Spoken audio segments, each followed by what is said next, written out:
An Oklahoma mom was inside preparing a birthday cake for her son's party when all of a sudden, boom! First she saw the blood outside. Then she saw her son in tears. That's when she realized what happened.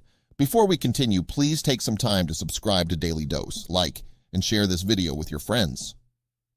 Vicki Malone had just brought the children inside in order to enjoy some cake and ice cream as they celebrated her 5-year-old son's birthday when her young son Eli said, "There's something wrong with Opie," as he stared out the window of their Wynwood home. The birthday cake and ice cream hadn't even been served when the partygoers heard the bang from outside, and soon they would realize that the loud noise was the sound of a Wynwood police officer shooting the family dog, Opie. A 3-year-old 90-pound American bulldog and pit bull mix, Opie was Eli's best friend. "I would have fun with him when he runned around and we played tag," Eli told Fox 25. Things would go from bad to worse for Eli's birthday when the officer fired on the dog again as children looked on. The police department has called the actions justified. When the adults ran outside, they saw Opie near the fence that surrounds the yard. Opie, was over here kicking and gasping for air," Vicki Malone recalled. Meanwhile, the police officer retrieved a rifle from his police vehicle, which he then used to put the dog down, firing 2 shots from the rifle. "The kids were all watching through the window," Malone told the New York Daily News. Rio Youngblood, Malone's son and Opie's legal owner, said he asked the officer, "Why'd you shoot my dog?" But he didn't get an answer. He walks slowly out to his car, gets an AR-15, and points it at the dog and pulls the trigger, Youngblood told the Daily News. "He fires another round, and it ended my dog's life. He lowered his head and drove off." Opie's dead body then laid on the ground, covered with a towel, for more than an hour as the family waited for another police officer to arrive at the scene and take statements from the family as a 5-year-old's birthday party was ruined in the worst imaginable way. Initially, the police officer allegedly told Malone that the dog had lunged at him through the fence. According to Wynwood Police Chief Ken Moore, the officer said the dog was vicious and attacked him by coming around the corner of the house to charge at him. Moore said the officer tried to kick the dog off him before shooting him. However, a video of the aftermath of the shooting paints a different picture. In the footage, the dead dog with a gunshot wound to his head is lying inside the fence that surrounds the property. However, it's possible that the dog returned to the other side of the fence after being shot. Because of the fence, one would think the officer must have been on the property if he felt threatened by the dog.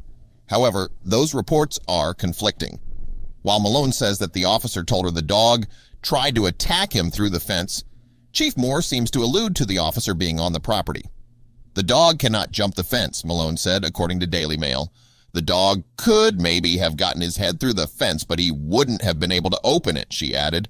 But Chief Moore makes it sound as though the officer had entered the property because, according to Chief Moore, the officer was serving a warrant, giving him legal authority to be on private property. According to Malone, no one at the party was ever shown any warrant. Instead, they were only told the officer was looking for someone who had listed that address as his residence a decade ago. "He said he was checking to see if a guy named Sean McNeil lived here, and no one here has heard of talking about," Malone recalled. The warrant for McNeil was from a 10-year-old case. The police chief said the Malone's house was his last known address, but the chief also admitted that his department was aware the Malones had lived there for the past year. He further admitted that the address was a rent house and that multiple people had moved in and out in the past decade.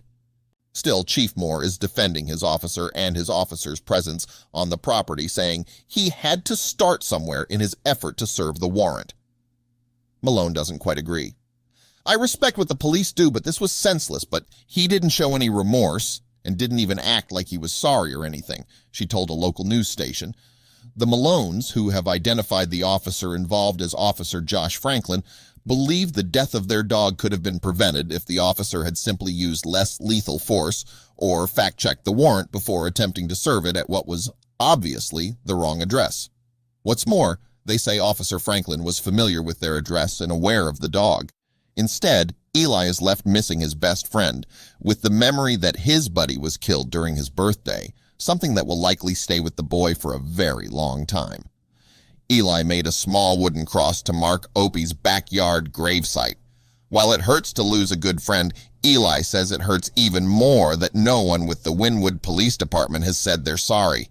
although the mayor promised the incident would be discussed at the next city council meeting and admitted the officer who killed the dog had previous questionable actions that did little to comfort the party's youngest guests, some of whom are not wanting to go outside to play anymore after the horror they witnessed.